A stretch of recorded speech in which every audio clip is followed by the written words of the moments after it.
Cheeky Cameron stream, 1 o'clock in the morning. Don't mind if I do. The night before the morning of the Chinese Grand Prix. Listen, I've been meaning to check in because there's a gazillion things going on, some of which need speaking to.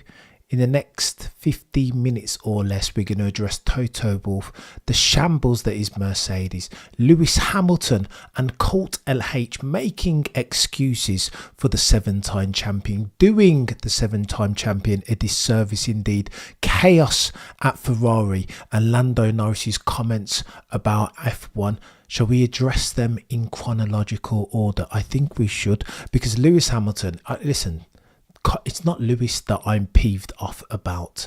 Lewis Hamilton tinkered with the setup. He's experiencing difficulties in low minimum speed turns.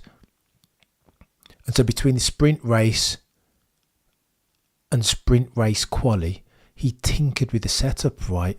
And that's what led to turn 14, outbraking himself. The car hasn't been fantastic. I know, Neil, pulling an all-nighter each and every single time with my guy, Elite Peddler Chris T. Of course, we've got to go for it, man, because there's so many things to talk about. There are plot lines, and I don't think the powers that be, the internationally syndicated broadcast, are speaking to these as I wish they would. So we're going to talk to them properly in the next 10-15 minutes. What's going on, DJ? I hope you're good. DJ from Holland, let's go. What are we are F1 addicts, right? What are we even up so late for? Warm up for the Chinese Grand Prix, but I digress. Let's talk about Lewis Hamilton, because I think I quite liked the cut of Lewis Hamilton's jib. Okay, listen, he nailed second in the sprint race, and that's absolutely outperforming that car. Lewis Hamilton said as much in the post-sprint race session. Here's what Lewis said. Listen, but for the rainy session in quali, we would have been nowhere. Rain is the great equaliser. I like wet conditions, and because of that, I was able to put the car where I was. Ultimately, though, in the race, I stood no chance against Max Verstappen. Lest we forget, peddlers, that if you are a god-tier racer, and Max Verstappen approaches you in an RB20 in the wire, you're far too kind. Thank you so much. What's going on?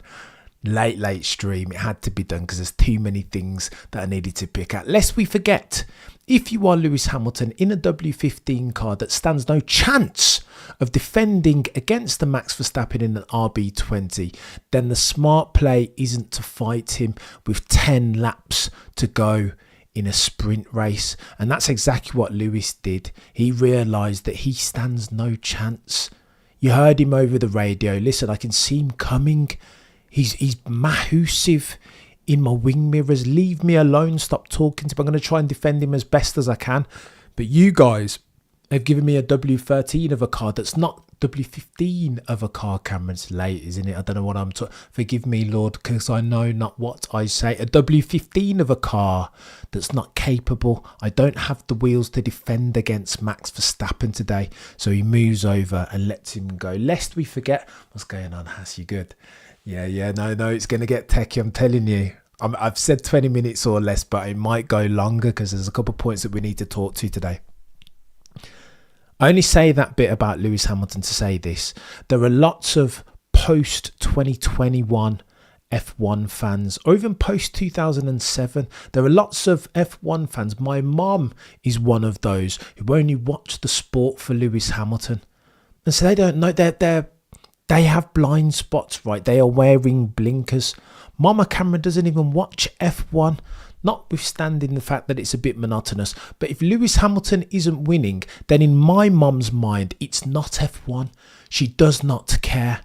So when he talked to my mum about things like being pragmatic in a race, my mum just wants to know, why is Lewis Hamilton not winning? And again, I'm only telling this for perspective because there are a lot of fans currently watching F1 who think similar to my mum. They are Lewis Hamilton fans first, F1 fans second. So you will have conversations with these guys that sound like this. Why did Lewis Hamilton move over for Max Verstappen? I want Lewis Hamilton to win. He had the pace to win. Well, no, Mama Cameron. Lewis didn't have the pace to beat Max Verstappen. Lewis can't do impossible things. He can outperform the car to a certain extent, but he can't do it to the extent of 2 seconds even. There's no way he's going to stop Max Verstappen overtake. Maybe with a couple laps to go, you can pull out some magic a la Singapore 2018, a la 2017 Australia. Maybe that extent, okay, we can have a conversation. But 2 seconds to Max Verstappen over the course of 10 laps. And while you're far too kind, by the way. Thank you so much if I didn't say that already. How do you expect him to do that? But people see Lewis Hamilton as a miracle worker each and every single time. And that's just not F1, is it? Not in a W15 on a dry track. Not this day. That's not how that works. So you can get frustrated. I do tend to get frustrated. But I don't want to do the gatekeeping, proselytizing, condescending thing and say, well, you guys don't know about the sport. It's not nice. Oh, Nawal, you're far too kind. Blushing out here, Nawal. You can't do that, right? You just, I can't do the gatekeeping thing. Not to Mama Cameron. She doesn't deserve it. But it's important that I understand the difference between the lens through which we are watching and consuming our F1. Nawal says, I know I'm in New York. Can't watch anymore. I'm so disappointed by Toto. Lewis has earned... Nawal, I'm coming on to it. I promise. I'm coming on to it because I've got things to say on this. I saw a quote by Toto Wolf and I'm like, hold on. There is a viral quick... Your mum and my mum must be friends, lady. It's a thing, isn't it? There are tons you guys have seen. Listen, as a mainstream crossover star, nobody's done it like Lewis Hamilton.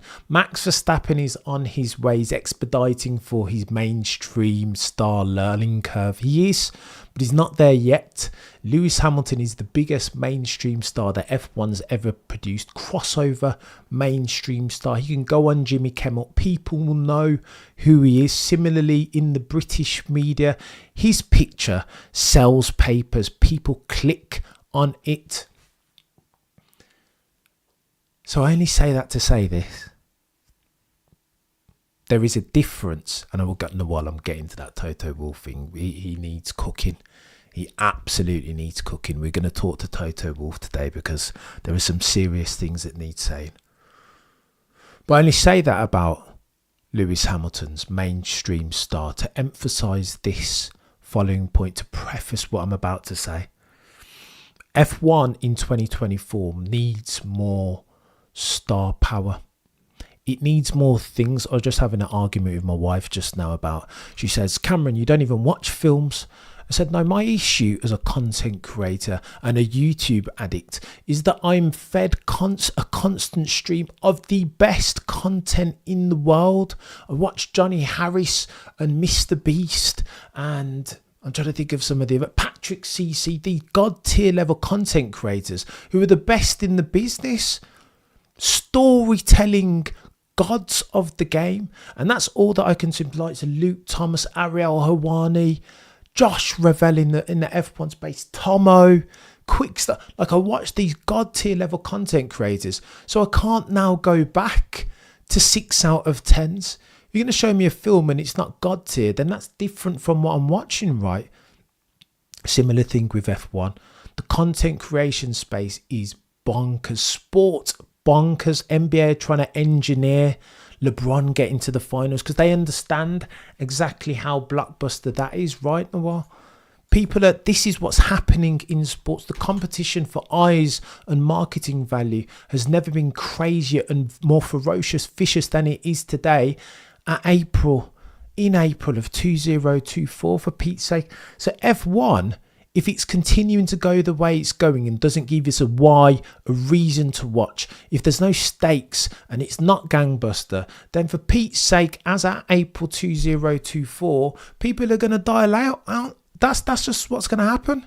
I just stepped out for my 25th anniversary. Oh, happy 25th, Nawal. Some achievement now, I'm telling you, to be with you. Oh, 25 years old, very, very old. Going back serving for and diverse. Nawal. It's a privilege. Listen, humbled truly by your generosity and your support each and every single time. Happy 25th anniversary to you and your partner, man. I'm telling you, some achievement there, Noah. And I'm going to get back to cooking. It's techie. Go on then. So let's talk about F1 quickly because I'm still a bit disappointed with the sport. The competition for eyes and ears and attention dollars in 2024 has never been more ferocious. You need, and it's not just sports, it's content. You need to give people a why to watch. In 2021, the whys were obvious. The stakes were high. It was uncertainty. You had Lewis Hamilton versus Max Verstappen each and every single race. The storylines wrote themselves. Everybody was dialed into F1. You had soccer streamers streaming Abu Dhabi. Everybody wanted a piece. Michael, far too kind, sir. Thank you so much. Appreciate you guys each and every single time. Watching me at 1 a.m. Greenwich Mean Time. 2021, you had plenty of whys. There were a multitude of them. Now, however, in 2024, you're grasping for them. And that gives rise to Lando Norris saying, listen, if you have the lethal combination of one of the most dominant drivers in history in one of the most dominant cars in history, then this is what you get. Of course, fans are going to dial out. And there is an article written in The Independent that speaks to this. Lando Norris says, now we are seeing more dominance than ever, so it's never going to be the best to watch. And only exciting races have been the ones that Max has not been in. Haas, let's go. Take Toto to get his coming. Haas, I'm telling you. Oh my gosh. I saw it's coming. I promise. That's why I'm on here at 1 a.m. Because Toto, we've got to talk to Toto Wolf. But let me talk to Lando Norris first, because Lando Norris has said some comments about F1. When you have the participants, not the onlookers, not the F1 fan base, when you have the actual drivers coming out now and saying that it's evidenceable that F1 has become boring, that the length and breadth of the Max Verstappen dominance has led to monotony. When they're saying it just as much as we are, Houston, we have a problem. We are now at DEFCON 5 and F1 fans are cancelling their subscriptions. F1 TV Pro, they are dialing out and watching other sports, other things, because there are other things. There are loads of them. Just go onto YouTube, type in youtube.com now and see the plethora of thumbnails of interesting videos that pop up. It's not just other sports that we're competing with. And I say this again, I was talking to one of my best friends and he was saying that NBA are trying to manufacture LeBron getting to the finals because they know that people will tune into that. That is a narrative that people will dial into, something that they can get invested in. Now, I know that the rules and regs, listen, they were well intended. It was meant to mean more competition, but more competition for 10th and 11th place. Nobody cares about that. Nobody cares. Let's be frank and honest. We're grown-ups. We can have an honest conversation. Nobody cares about whether it's 1.5 seconds like to 10th or 2 seconds. Nobody cares. It's lost in the bloody roundings. What are we doing? What you want to see is competition for first, second and third, right? And sadly, the cost cap has put pay to that. What's going on, Eddie? Priscilla, todo bien? Cost cap has put pay to that. I think the rules of kind of Constantine and the pack up and all that good stuff, I think they have done. But what's put pay to the competition at the front is the cost cap. Mercedes, sadly, and Ferrari to a lesser extent, don't have the resourcefulness of a Red Bull. They don't have Adrian Newey. They can't build a chassis that's so aerodynamically efficient to compete with Red Bull and Adrian Newey's god-tier racing mind. No one knows more about ground effect cars than he. Sadly, for the other 9 teams on the grid, this isn't where you can take away party mode. There's no Achilles heel of the RB20 car that you can pluck at. It's robust, it's sound from all angles, aerodynamically efficient. True or false? So there's nothing that you can pull away from that car. You would have to take out its chassis. In fact, there's no one thing, that you can pull at the RB20 to level the playing field. It is good all over the shop. Oh, Haz, you're so, honestly, Yeah, no, Haas, we're coming to it, man. The main event is due. We're going to talk about Toto Wolf, but I need to talk about F1 first because I'm concerned. You can hear the tone of my voice, right? I'm concerned for F1. And even let's talk about this. Lando Norris is right.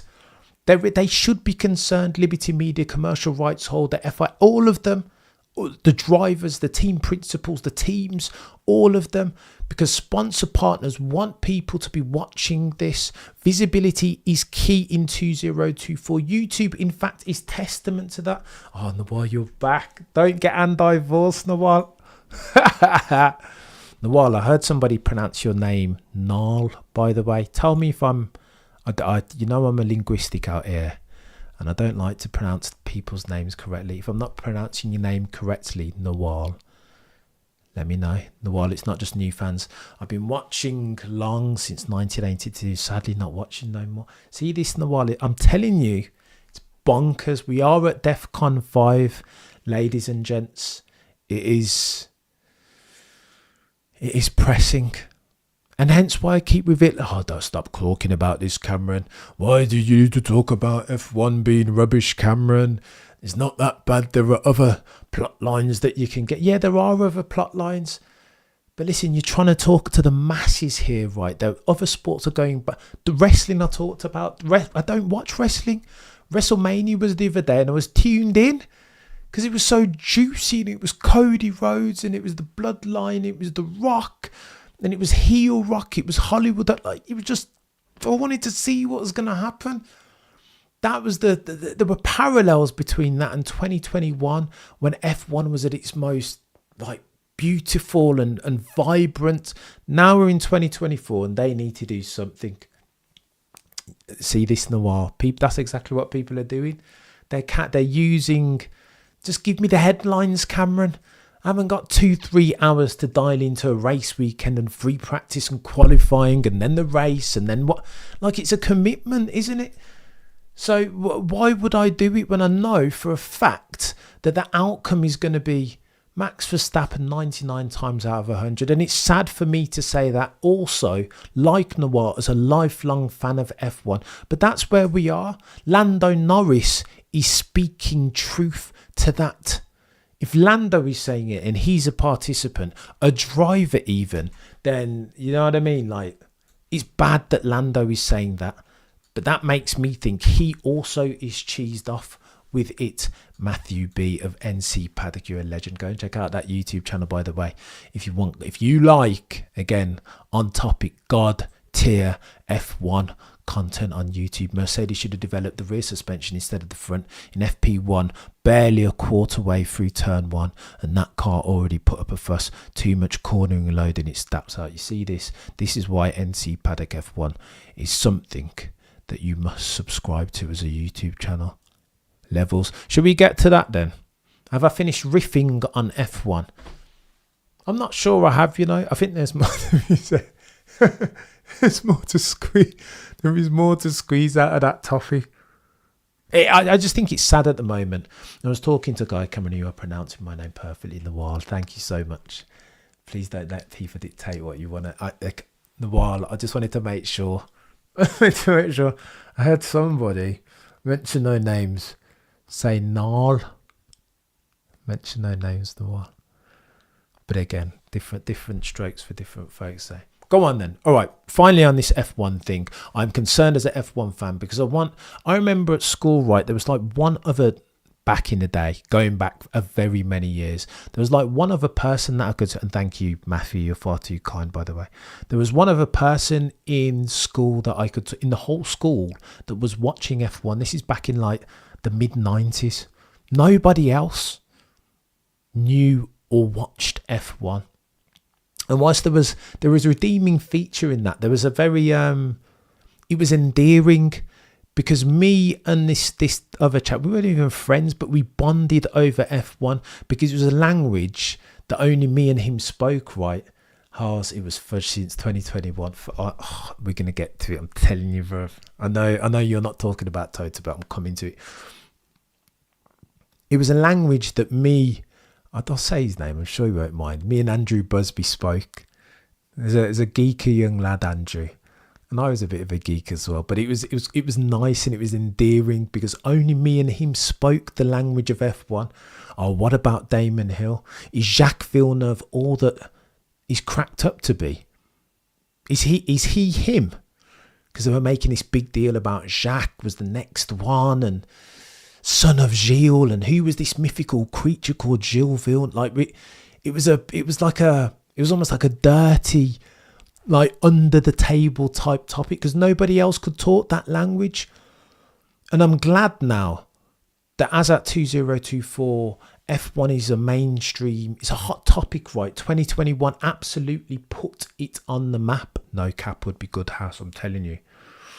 No cap would be good. But F1 has become a mainstream topic, right?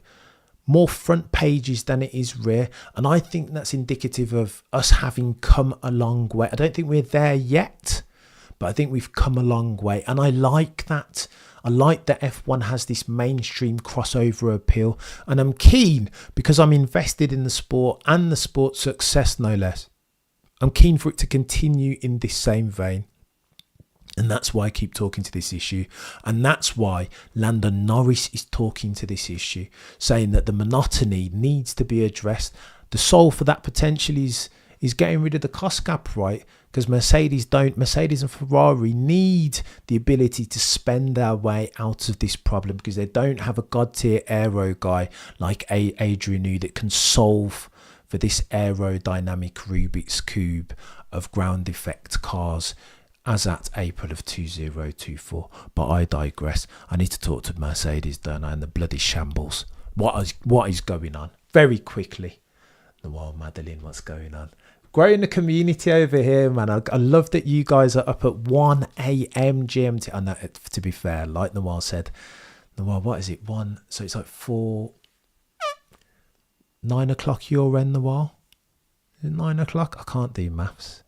8 o'clock, I think. I digress. Right, look. My boss is based in Modena.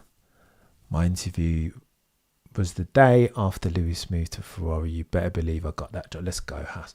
Go on and let's talk about is he gonna I feel like it's too late.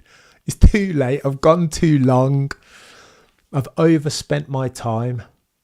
Does the FIA dislike Alonso? Too legit. It's another conversation for another time. Does anyone not dislike Alonso is probably the more pertinent question. You need to pay to play. Also true. You guys all in here at 1 a.m. Listen, let me say this before I go in on Mercedes, because again, the Mercedes thing is gonna get techie in a minute. Let me say this for the avoidance of doubt. Sometimes I come in here and I've got 15 minutes to complete a video and I want to get it done, and I don't spend enough time in the community that we're building and going back and forth. You guys are donating. Look at this NC Paddock again. God tier YouTuber says if Lando needs to worry about anything, it's to execute his starts and try to win races. Wasn't Max's fault. You choked into. You know what, NC Paddock, you bring. See, this is why you got to go and subscribe to a man like Matty B at NC Paddock F1, because you raise a good point. Finally, on this F1 thing, Lando has got a flipping cheek, doesn't he?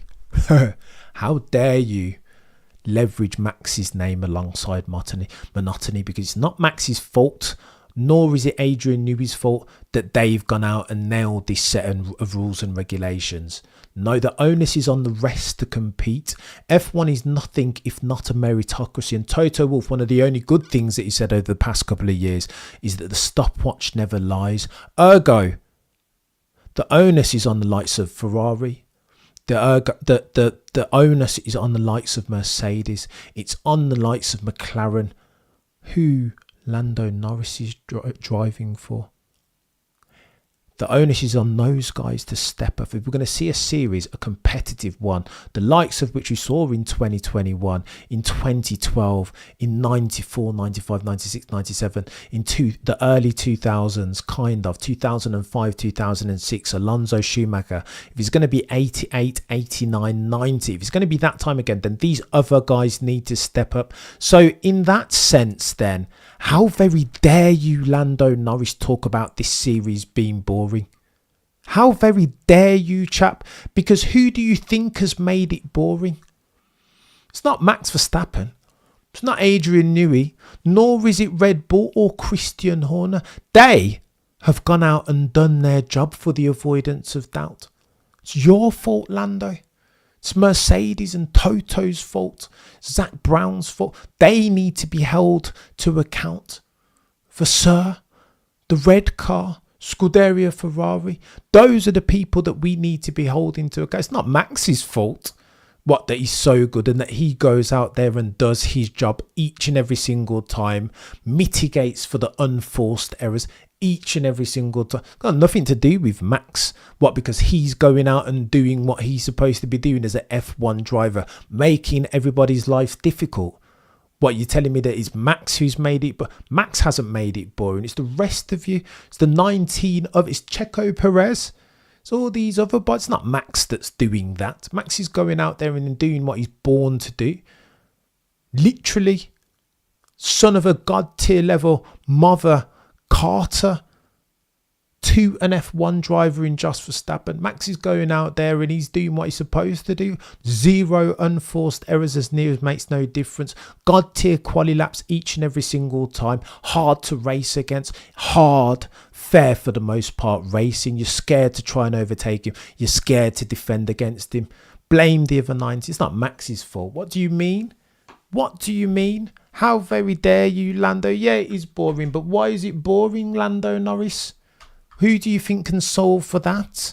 Don't put that up. No, I know that Lando wasn't making that insinuation, but I just, for the avoidance of doubt, I wanted to make it clear. Noir, you're a legend, and I am waking up later, giving my husband a lot of wine which he loves. Oh, my husband hates F1.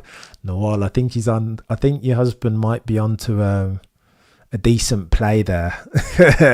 There's a lot to hate about F1 in 2024, isn't it? But no, congratulations again. 25th anniversary is a serious thing, the one I'm telling you. That's worthy of mention. More than worthy of mention, because relationships are difficult. You need to pick a good one and stick at it for as long as possible. Let me see what Jorge's saying. You guys out here backing the case hard at 1 a.m. Listen, we're 6 hours away from a race, aren't we? What's Jorge saying now before I smash out this Mercedes thing? I've never understood and still fail to see where Lando's greatness is, where the pressure is on Lando. He struggles to deliver. Also, Max is a generational talent. It's almost unfair to be compared to him. That last phrase there, Jorge, I think is the most pertinent one, isn't it? The one says, come on, Max is exceptional. See this in the wall. And this is why, look, this is why I think it's important that we differentiate and know Noir, like myself, is a part-time member of Cult LH. But I think we demonstrate, I don't want to say we're not the best of them. That's not the... Don't cast... Lewis Hamilton fandom is not a monolith. I am testament to that. Noir is testament to that we can see greatness. Lewis Hamilton's Genesis story is greatness. And Max in 2024 reminds me a lot of Lewis in 2007. So how can I not rate Max Verstappen? How can I not come to his defence each and every single time when he puts down a lap, a quali lap, like I've never seen at Suzuka, when he puts down a Sector 3, like we saw at Monaco a couple of years back, when he puts down a Sector 1 and Sector 2 at Jeddah in 2021, like I've never seen in my life. That's F1. And I can't be a fan of F1 and not laud praise upon the chap for doing those type of it. Listen, if we're going to talk 2021, listen, I said this the other day. I've never seen, I wrote this out, didn't I? And listen, if you want to become a member, support the channel, I appreciate it. Under no obligation, of course. But I wrote this out, I think, to all of the members on the channel, that in 2021, I never ever thought Lewis Hamilton, and I'll say this quickly before I tangent onto Mercedes for 10 minutes, because I've gone long, 1:10, and you guys are backing hard. I appreciate each and every single one of you. Ad infinitum me tune in and listen to my F1 ramblings. I apologise in advance because I've gone super long today. This was meant to be a 10-minute one. In 2021, this is the making of Max Verstappen for me. I've always rated Lewis Hamilton from 2006 in GP2. I can see him doing crazy things. He was Neo in the Matrix, right, trying to make his first jump. And he made his first jump, if I'm going to continue the euphemism. He was God tier. GP2, if you've never watched him in GP2, go and check out his overtaking manoeuvre on Pizzioni and Piquet Jr. 3 wide into maggots. You just don't do that, right? Not in GP2. It's just not in F1 even, but he was doing these things that are unprecedented that I've never ever seen another F1 driver do or conceive of even. And that made me know that Lewis had the potential to be a god tier F1 driver.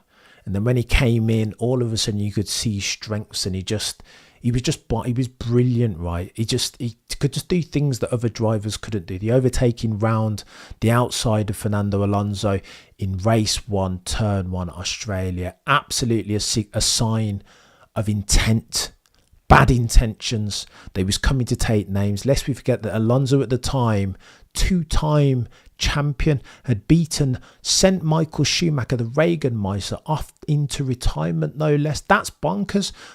And Lewis came and done that to him. It was bonkers. And again, a signal of intent, a sign of who Lewis Hamilton was and wasn't. He wasn't going to step down or back down from any challenge. And I think that's noteworthy. And I took note of it. And I remember seeing that around Silverstone in particular, Lewis Hamilton was just like an act of God almost. At his best, when he'd had his Weetabix around his home track, it's just a force of nature that was almost impossible to deal with in racecraft terms and strategy. It was just he just knew it right. And when you hear Peter Windsor talk sometimes about Lewis and the essence of Lewis Hamilton, how he's a racer, you'll hear him talk about Rye House, and that's a very famous karting track in the UK.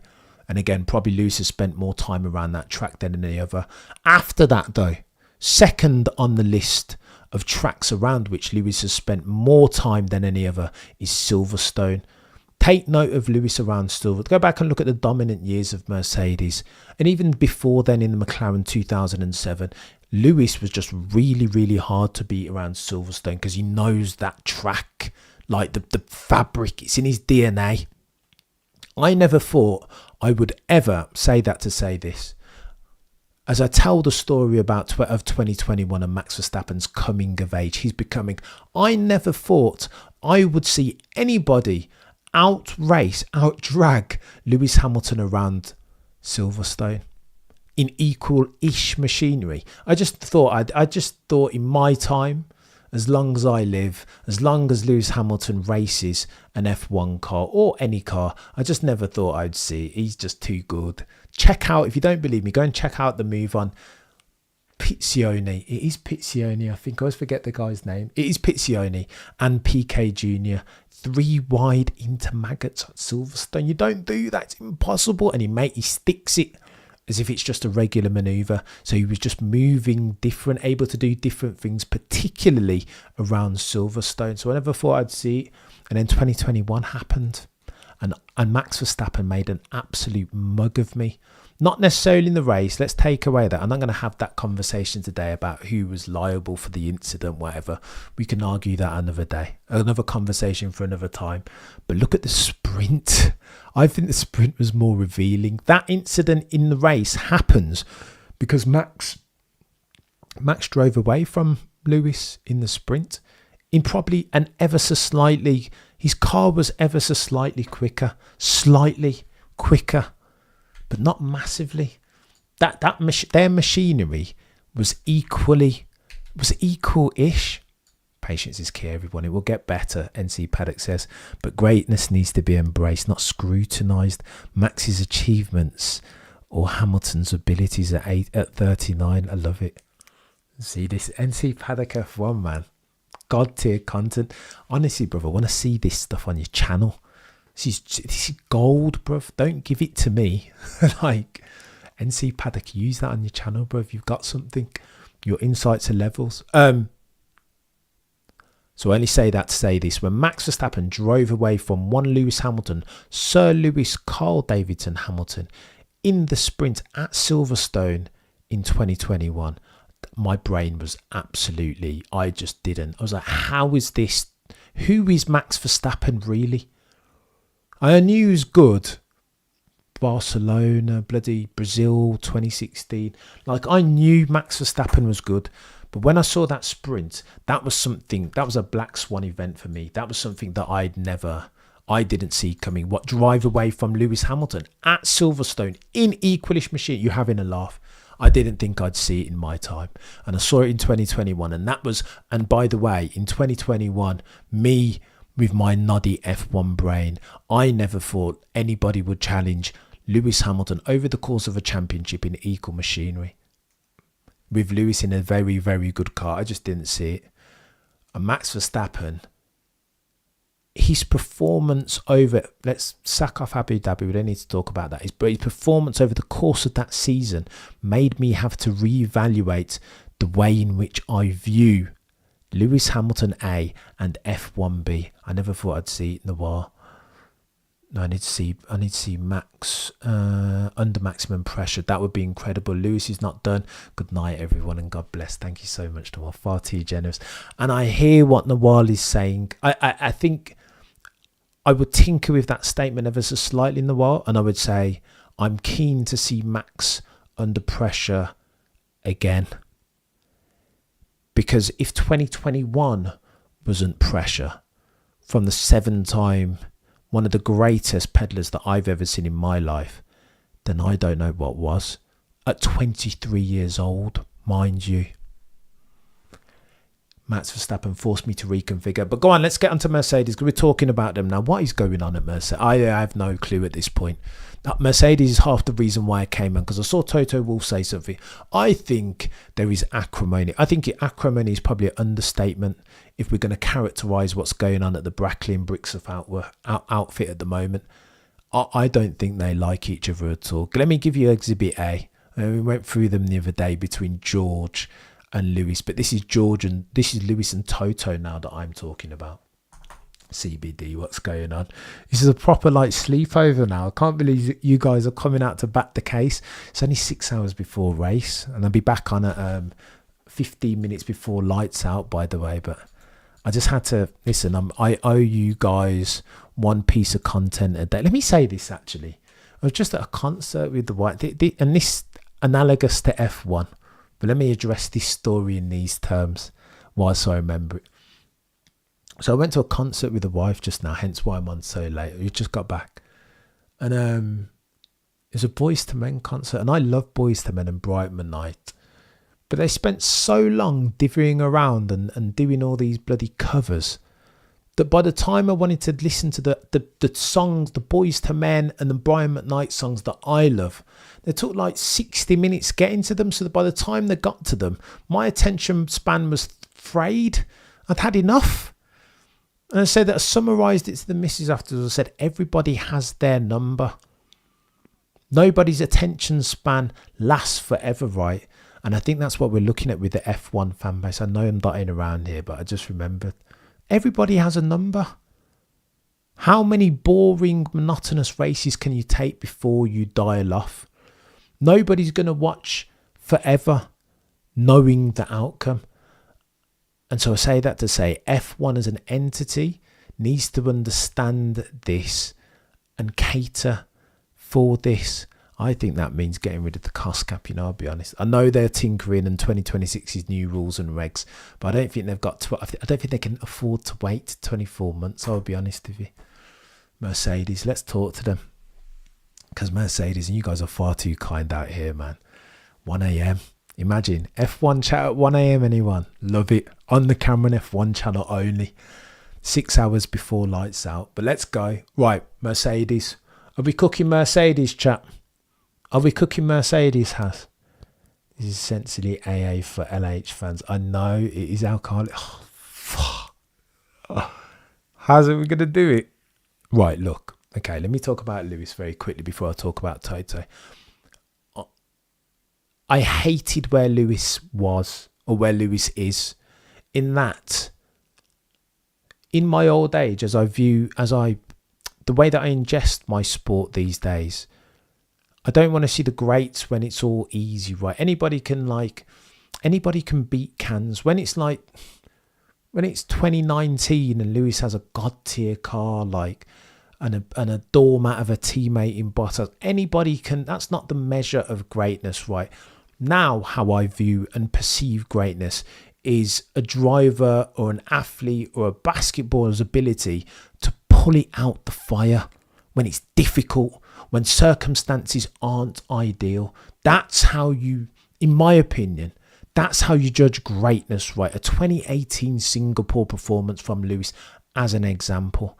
When it's tough, Alonso in 2012 as an example, the year that he struggled in a Ferrari and nearly got it.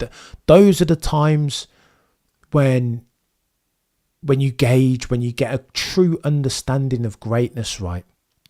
And so, now that it's difficult for Lewis, I argued early on in the season that now is where you will see the true greatness of a Lewis Hamilton, not in 2019 or 2020 when he had a truly dominant car. Oh, but I love Lewis and Mercedes. I love Lewis and Mercedes too, but they're testing my patience. Jorge says, looks like Lewis and Mercedes have come to a point where the waters run dry. Jorge, I love what you've done there, mate. The analogy runs true. I'm looking forward to WEC more and more, says Haas. More for the return on investment, time investment. Oh, you guys, man. God tier with the lingo and the accountancy term, financing terminology. Go on and let me talk to Lewis as I'm losing my voice ahead of a race stream in a couple of hours' time. But I digress. Let me get a sip of this nonsense drink. Losing my voice. Going too hard, Cameron. I've lost my voice. I've lost my voice before I've gone Mercedes. Poor timing. Go on then. Let's spend another 5 minutes on Lewis and Mercedes. I'd hoped that Lewis would come to the fore then under these circumstances, that we'd see his true greatness. But for whatever reason it is, and I think there's a couple that you could pull out. Why would you risk your life as Lewis Hamilton in a car that's not dangerous but unpredictable? That's not easy to read as a car for minor places, right? Wherever those guys, you can argue that. Let me know in chat. Where are Mercedes? What position are they competing for tomorrow, really, or in 6 hours' time? Lewis Hamilton would have gone to bed at best, having qualified in where 18th, didn't even make it through to Q2, and that was his fault, by the way. But he'll be hoping for maybe 10th, 1 point at best. You remember he finished the other day and he was like, well, do you even score points for 10th? I don't even know. He's not interested. He's not interested. Mentally, he is on sabbatical. And you could take that for what it is, right? Like, can you blame him, really? I don't like it personally. I would love to see Lewis at the ripe old age of 39 dial in a similar way to Alonso has done, right? All of a sudden, signed a new contract, God tier qualifying lap from him today. I would kind of like to see that from Lewis, but I suppose you saw it in the wet on Friday, right? For the sprint race quali. Like, he's still got it. He has still got it, but he kind of needs the circumstance to pique his interest, and then all of a sudden, you're going to remember who Lewis Hamilton is. But then he goes and makes an error, makes the same error at the same turn 14, 2 hot lap attempts consecutively. And that makes you ask the question, right? Is this who Lewis Hamilton's become? Is that by virtue of the fact that the dog is like, what are the drivers? And this is the point at of the channel, right? Like, I'm trying to get to the bottom of this and give you what I deem to be the most probable root cause, but I don't know. I'm baffled at the moment. Maybe it's because of the Ferrari contract. Maybe it's because he's fallen out with Toto Wolf and that he's not getting the backing, nor has he been getting the backing from Toto Wolf over the past 36 months that a Max Verstappen, as an example, would expect from Christian Horner. Maybe that's that. I don't know the answer. I don't know the answer, but what I would like to see, and this is where I turn the lens on Mercedes more broadly and Toto Wolff to be specific, I would like to see them put some respect on Lewis Hamilton's name because of a couple of things. By virtue of the fact that Lewis is the man, the driver, who has put Mercedes silver arrows on the map as far as a mainstream brand. You heard them talking today about being in China and that most of the Mercedes cars in the world by geographic location are sold in China, for Pete's sake. Who has more of a hand in that mainstream crossover of the brand globally? That is the Silver Arrows Mercedes than one Sir Lewis Carl Davidson Hamilton. You tell me in the chat who is more responsible for that than him. So Toto Wolf needs to remember that. I know that Lewis Hamilton has signed a contract, and I know in Toto Wolf he will see Lewis Hamilton now as something of a Judas Iscariot. I know he will. I know he will.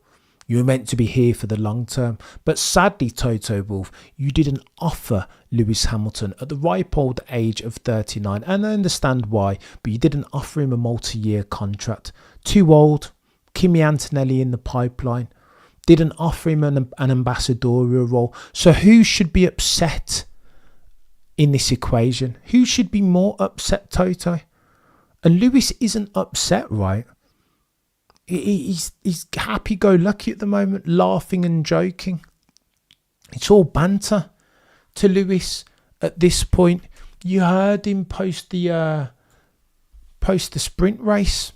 Listen, we don't have the car, but for the wet weather and the changeable conditions, we would have been nowhere again. Thank you so much, Blake. You're far too kind. Max has 57 wins, 20 more races this year, 24 next, 101 potential wins by the end of 25. If I set over and under at 93, what would you take? Oh, gosh, the humanity. 21 races. 93 over the course of this season and next. I'll take the overs, Blake. I don't care. I think that's a no-brainer, mate. You want to? You've been very generous in your line there. Like, I think you want to. I'm trying to do the maths here. Mate, you want it. That number needs to be more. It needs to be close to 100, doesn't it? Your line should have been 97, I think, Blake. But I digress. Me and Blake getting into, as betting degenerates, talking about lines. Unless I've done my maths incorrectly though. 90, 97. Yeah, your number wants to be close to 100 there, Blake. You can tell I'm a degenerate, right? Thinking about lines and all this stuff, overs and unders. Go on then. Let's finish this on Toto. I feel like Toto needs to be nicer, kinder. As an example, you heard Toto Wolf a couple of times over this race weekend. He's diminished Lewis Hamilton's achievement. He diminished the second place, the getting it on pole, almost implying, yeah, well, the reason why George didn't do it was because it was about tyres and it's prep and it was rain that he was asked the question. I remember now. The question Toto Wolf was asking was Lewis's performance in the rain. How much did that have to do with experience? And rather than saying no, Lewis, that exam answer from Lewis Hamilton's team principal was Lewis Hamilton nailed that lap, putting that on the front row, because that car does not belong on the front row. He's outperformed it because of the rain and the changeable conditions, not despite. Worthy of praise. And Toto was just a bit nonplussed. He just looked tired, didn't he? He was just like, well, yeah, of course the driver. That's what he said. Chat, is that not disrespectful? Of course the driver's got a hand in it when it's in these conditions. But George struggled, moved swiftly on, didn't he? But George struggled because of X, Y, Z. That's not the exam answer, Toto. That genuinely, if you're looking, if F1 is a confidence and momentum game, that's not the way you answer that question, Toto. I'm going to say that. Smokey might need this. That's not the way that you answer that question, is it? I mean, as a leader, as a generational team principal, because that's what they say Toto Wolf is, right?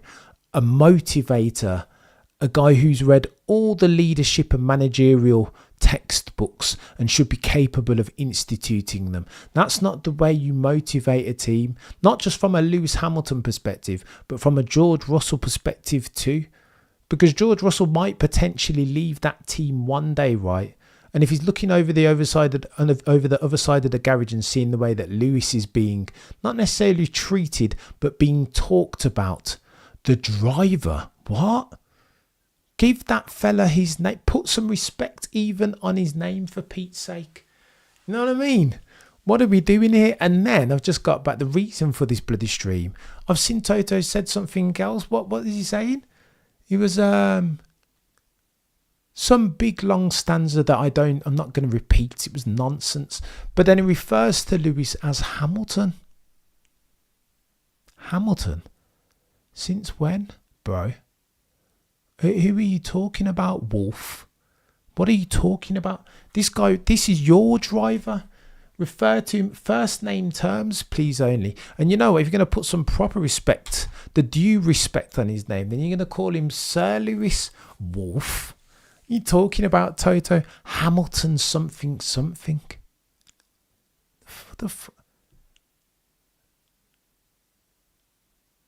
Like, signifiers are important here, right? First name terms is a sign of endearment.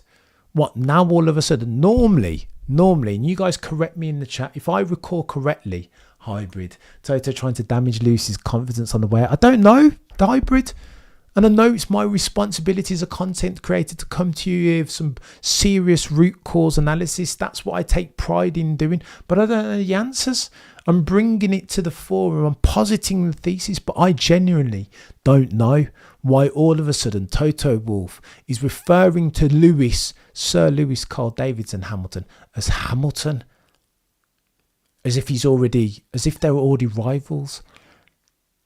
As if there's not redeeming feature to the work that Lewis is doing in 2024. I don't have the answers. I genuinely don't know. I don't know. Might as well refer to him as has. And you told me as well if I'm pronouncing your name correctly, has. If it's Haas, then you told me. But has, like, what's? It feels like you may as well call him. It boy might be a bit too far, but I know where you're going with that. Hamilton. Look, me and by saying this, yeah, because I've gone far too long on this stream already. I need to go to bed. 6 hours, 6.5 hours, and we're going to be streaming the race, of course. But look, here's what I say about Mercedes. Yeah, I can't. How did we get here, chat? How are we here? Where Wolf is calling, I can't even call him Toto anymore because I don't think it's fitting. It's not fair. Where Wolf is referring to Lewis as Hamilton. Surname settings. That for me tells you all you need to know about where Toto Wolf's driver chips are invested. That the driver in whom he's more invested. Now I don't want to go conspiracy theory. I've talked about Colt LH and I heard a lot of stuff saying about, as an example, they should have put Lewis. Why did they put Lewis on scrubs for the qualifying? But he wasn't on scrubs. Each of those soft compound tyres that he used at the end of his using them, they had 3 laps on them. Go and download bloody multi-view and you will see this. Each and every single time they had 3 laps on them by the time that you finish. Obviously there is an out lap, you have your hot lap, and then you have your in lap. There's your 3. So used brand new soft tyres each and every single time. Let's not do, as Lewis Hamilton fans, you can't bend fact or truth to fit the narrative that we were like. I'd love to blame Mercedes, but the simple truth is this: Lewis Hamilton made a mistake. They tinkered with the setup of the car, the brake bias, and it altered the characteristics of the car during low minimum speed turns, and that's what screwed him over in turn 14. And it was a mistake, a very uncharacteristic mistake of Lewis, or for Lewis Hamilton even, to make 2 consecutive hot lap runs turn 14. So that makes me think it wasn't just Lewis being noddy, because he doesn't make that many mistakes at the best of times anyway. So for him to make 2 at the same place in 2 consecutive hot laps, there is something else going on there. Like Lewis, Lewis is a truth sayer. I don't think he's a liar. I've never known Lewis Hamilton to be a liar. And post the session, he said something to the effect of, we tinkered with the setup, and obviously that altered the handling dynamic. We were still not great during the sprint race around low minimum speed turns, hairpin turns, and there's load of those around China, the Shanghai International Circuit. We tinkered with that. We fudged it up. That's what Lewis said. George went one way as far as his setup for sprint race, and I went another way. Fudged it up. Lewis doesn't tend to make mistakes at all, let alone make 2 consecutive mistakes at the same place in 2 hot lap attempts back to back. It feels a bit, not fishy, but like there's something else at play that we're not understanding there.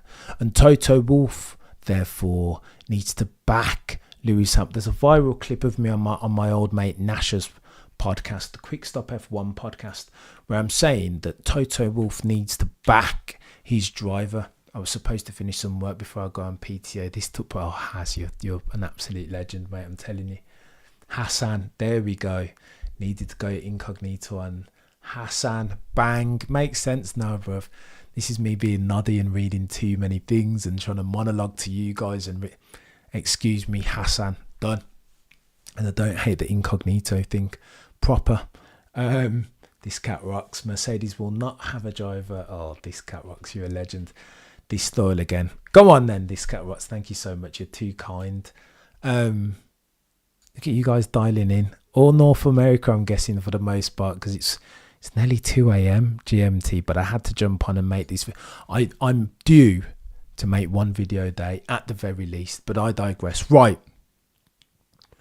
Let me regurgitate. There's a clip somewhere on the YouTubes of a very tired looking Cameron on my mate's channel, Quick Stop F1, diatribing about Toto Wolf, and I'll regurgitate it for the point. I think it's only apropos on the back of today's events that I regurgitate it. Something like this, and I'll try and do it more eloquently and succinctly. But Toto Wolf, you need to back your driver, because still okay, so Lewis has of course signed for Scuderia Ferrari in 2025. That's happened. That's sunk cost now. And there's a reason why that happened, Toto. And I'm not sure that you didn't contribute to this circumstance that we call F1 in 2025 being ambassadorial role. How about that, mate? Where was the ambassadorial role? What, you couldn't give that to Lewis Hamilton on the back of all the work that he's done for the brand, on the back of the 6 championships, on the back of the hard labour, the testing, the mentoring of George Russell? You couldn't agree the Lewis Hamilton ambassadorial role post his racing career with Mercedes. Is that what you're telling me? All right, cool. You couldn't agree with the board a multi-year contract. I get that. He's 39. I understand that. Kind of. There were other things that you couldn't continue to inject money into his altruistic ventures. The commission, Project 44. You couldn't do that. Cool. That's the genesis story, Toto Wolf, of this Lewis Hamilton circumstance. That's the reason why he's not there. But we are where we are in April of 2024, and let's work with it as Mercedes. A pragmatic leader, therefore, would continue to imbue confidence within both his drivers, motivate them. You are a pioneer, therefore, Toto Wolf. A generational talent as far as leadership. You've done gangbusters.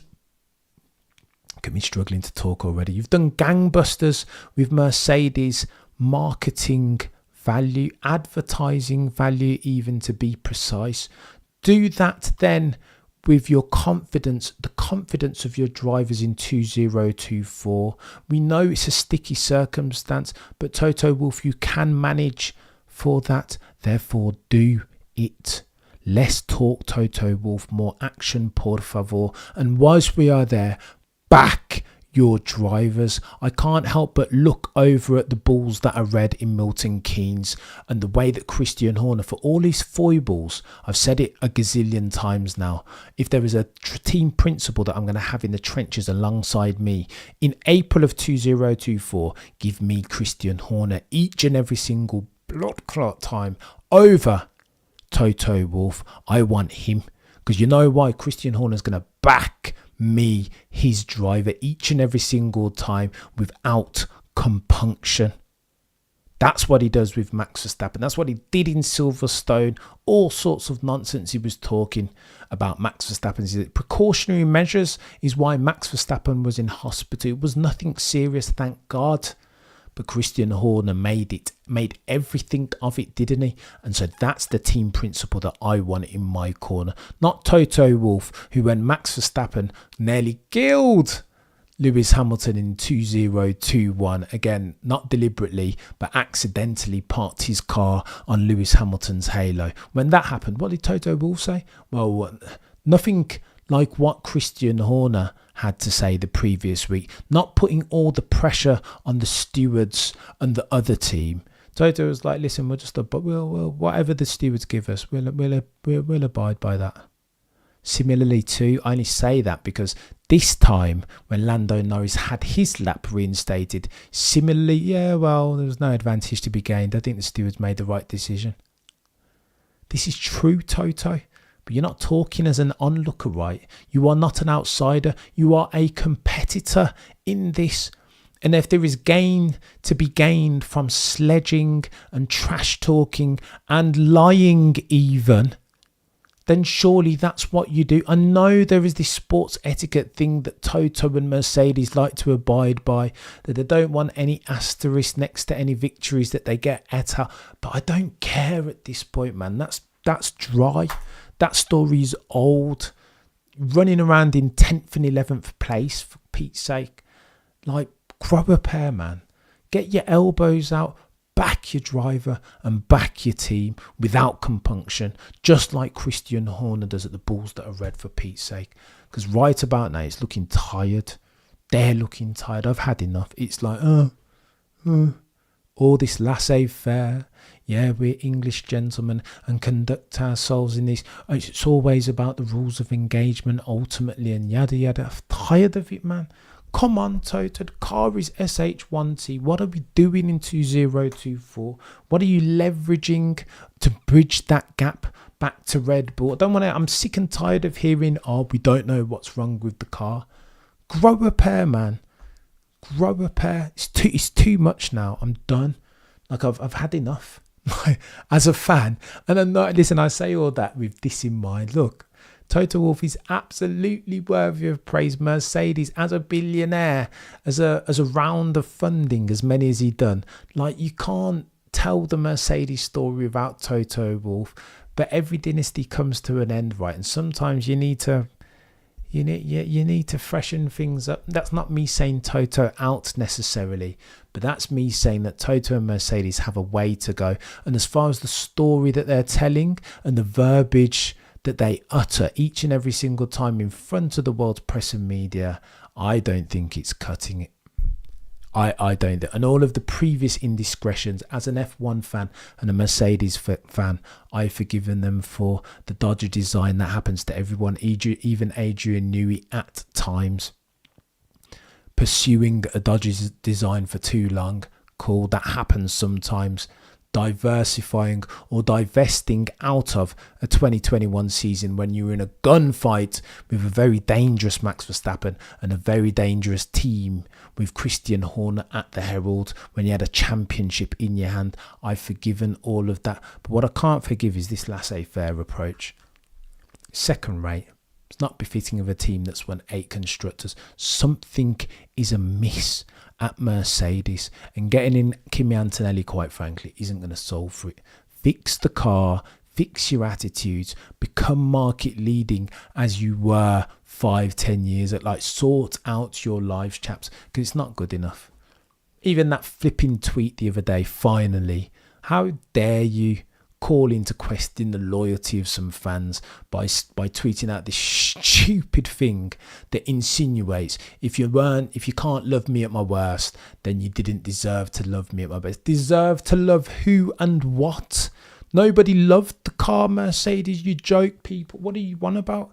Nobody loved your inanimate object of a car, the W12 or whatever, even if it was the most dominant.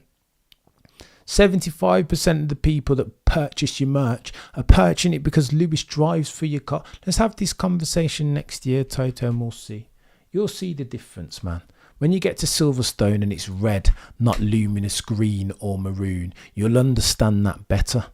That will be your proof positive that what I've been saying all this time, what Lewis Hamilton fans have been saying all this time, is absolutely with foundation. The proof is in the pudding. See you at Silverstone next year, Toto. Good luck, mate, between now and then. Because as Sam Cook always says, change is coming. Prosecution rests. No further questions, Your Honour.